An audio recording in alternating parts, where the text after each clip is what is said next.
Hey guys, welcome back to today's video. Today we'll be talking about Florida and how it's been trending and what Democrats can do to make Florida once again within striking distance and win races there, and what Republicans can do to continue to maintain a grip on Florida. So today we'll be discussing about Florida. So for guys who are just tuning in, um, today we'll be discussing about Florida and how it's been trending very recently and how Democrats can avenge after a poor 2020 performance and what Republicans can do to maintain a stronger grip on that in the future. I will try to be as unbiased as I can, and I'm covering both sides here. So would be difficult. So please, if you have any suggestions for me, you can write them down in the comments below. Anyway, so let's talk about a little bit about the Sunshine State. It had 29 electoral votes in the last election. In 2024, it will have 30.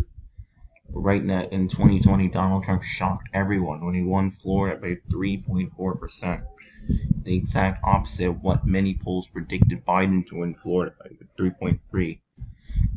Trump indeed won it by 3.36%, or by 371,000 votes in 2020.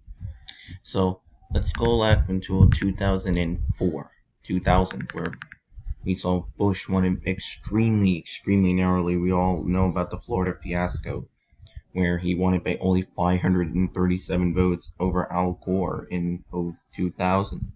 In 2004, Bush expanded it to becoming a likely margin. And in 2008, amidst a nationwide sweep, Florida became a lean blue state.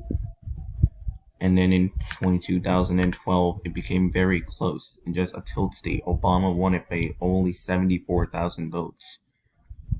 And in Florida, in 2016, Donald Trump flipped Florida for the GOP, winning by 1.2% over Hillary Clinton. And then he won it again by a lean margin, but by 3.4.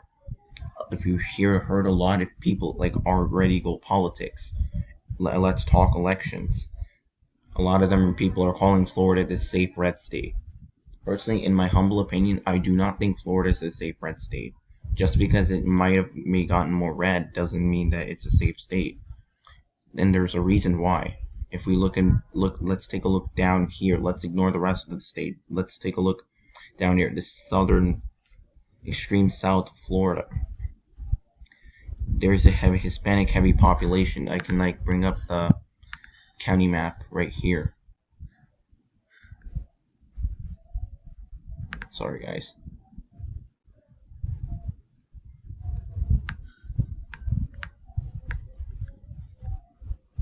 Yeah, sometimes zooming in is a little hard. So you can see these three counties here: Palm Beach, West Palm Beach County, Broward County, and Miami-Dade County. Well, Biden did very well here, carrying this by a likely margin. Palm Beach. Broward, he did well. But surprisingly, Miami-Dade was carried with only 53.3% of the vote. As you can see right here. NYT, oops. Sorry guys, sometimes my thing doesn't work all the time. So if we take a look at Florida right here, so this is the Florida results, as we all know, and Donald Trump won this by a shocking 3.4%. So where did he improve upon in 2016? Well, he improved upon in Miami-Dade County. Hillary Clinton won the county with almost 64% of the vote in 2016. And she blew Donald Trump out in Miami-Dade. And now Joe Biden only won Miami-Dade by 85,000 votes. You may be asking, but it impacted the rest of the state. Well, he made improvements in Pinellas County, but he didn't win that by much either. In Hillsborough, he didn't win that by much either. But he did a little bit better in the Orlando area. But the biggest bruise to the Biden was Miami-Dade. As we all know, we can take a look at the shift from 2016. You can take a look at all this red. So you look at all this red. You have some blue up here. You got some more of the rural precincts shifting a little to the right. But the biggest one, you can see Osceola County, 11 points more Republican. So you can see in some areas it shifted right. But the biggest one was Miami-Dade, 22 points more Republican than 2016. That is significant. And Donald Trump really, really did well with Hispanics. Some people are saying this is more of like a Biden problem than the Democratic Party's problem. But I think what Donald Trump did very well in 2020 was I think he actually tried to make an outreach. There's prior Republicans have not once done before. But Donald Trump really made a serious attempt to get the Cuban American voters, and he actually got the majority. Biden and Trump broke even with South American voters, but you can see Donald Trump with minority improvement really, really, really helped him. And you can see in a lot, and even Broward County voted more Republican than 2016. Henry County, West Palm Beach County, that's Martin County, Glades County, but you can see the biggest shift came from Miami-Dade. So how can Democrats avenge from this? Well, I think Democrats should not treat these Cuban voters, these Latino voters down here, as a monolith. I think they should distance themselves from socialism. They should distance themselves from the AOC wing of the party.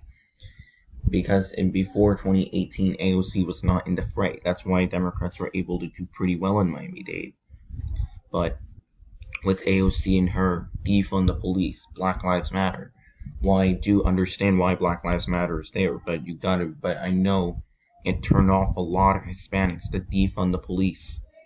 And plus, if you guys notice, Hispanics are pretty socially conservative as well. And those people do value hard work over government handouts. And due to those factors, and plus with Trump embodying all it, painting Biden as a Trojan horse for socialism, he will do what the far left tells him to do. That scare tactic worked. Do I think it'll work in the future as time goes on? Probably not, as younger Cubans will start voting more.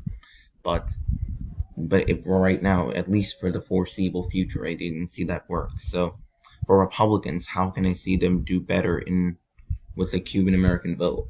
Well, I think one thing they could be doing is, first, they should probably not try to use socialism as much anymore, because I don't think that'll become effective maybe in like 10, 20 years, because you'll have a new generation, a more modern generation of Cubans voting who are more left-leaning. But I think they should probably address some issues that they can resonate with, like hard work, their social conservatism, rather than using socialism.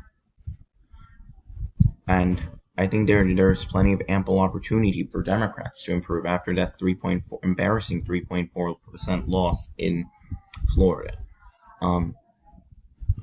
For Democrats, I think they should distance themselves from AOC, Bernie Sanders. Because as much as illegitimate of an argument it seems, and that's not a valid argument, but you do have to realize anytime AOC's brought up, anytime you bring up Pelosi as a Republican, or if you bring up Bernie, that turns off a lot of voters in Miami-Dade and its neighboring areas. And that makes them shift further to the right. So Democrats have to distance themselves from that. But I don't think they should necessarily distance themselves from progressive ideas, like Florida overwhelmingly passed a $15 minimum wage. So I think Democrats in Florida should keep up the progressive messaging. But they shouldn't go full on Bernie. They shouldn't try to tie themselves to AOC. And I think Democrats should be a lot more adept in the attacks against socialism.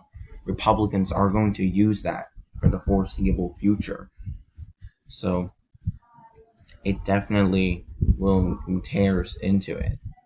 So Democrats should not be painting Republicans as this racist party, because these Cuban American voters, many Venezuelan Americans, Nicaraguan Americans, they don't care about whether they're being Republican parties racist or not. Plus, the Republican parties effectively campaigned hard here. If you look at some of Trump's rallies down there in South Florida and in Miami, about 80 to 90% of it was Hispanic. So you can see the Republican Party is essentially tearing down the narrative that they're the racist party, the party of old white men. The party of old white men. And you have a lot of Republican Cuban politicians here, like Maria Elvira Salazar, who actually defeated Donna Shalala in a huge upset.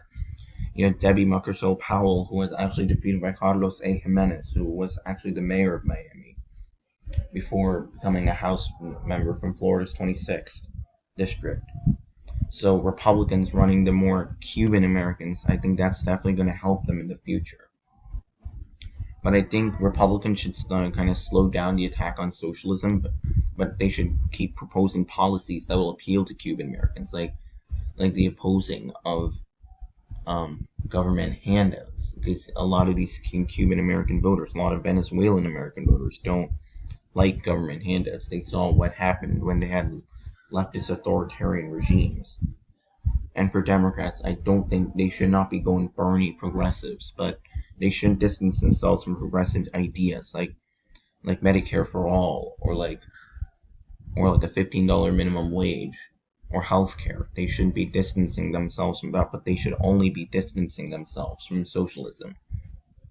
Anyway, so that is my analysis of why Florida trended to the right. And if you guys didn't like it, you can put a thumbs down. If you liked it, you can put a thumbs up. If you have any other reasons to why you think Florida shifted to the right, please comment down below. And it's always helpful for me to make my videos better.